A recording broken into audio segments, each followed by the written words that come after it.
Hello everyone, I am back with new sentences. చూద్దామా అవేంటో? చూడండి. నిజం చెప్పింది అతనే, నేను కొన్నది ఇదే, వాళ్ళే నాకు హెల్ప్ చేసింది అని అంటూ ఉంటాం కదా ఇలాంటి సెంటెన్సెస్. మరి ఇలాంటి సెంటెన్సెస్ ఇంగ్లీష్ లో ఎలా చెప్తాం చూద్దామా వన్ బై వన్. చూడండి. నిజం చెప్పింది అతనే, he is the one who told the truth. నేను కొన్నది ఇదే, this is the one I bought. This is the one I bought. ఆమె అబద్ధం చెప్పింది, she is the one who lied. ఆమె అబద్ధం చెప్పింది. హెల్ప్ చేసింది వాళ్ళే, they are the ones who helped. Okay. నేను చెప్పింది ఇదే, this is the one I said. This is the one I said. నేను చెప్పిన హౌస్ ఇదే, this is the house what I told you. This is the house I told you. Both are same, ఏదైనా అనొచ్చు.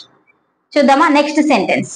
నేను ఆ shop లోనే బట్టలు కొనేది, that is the shop I bought clothes.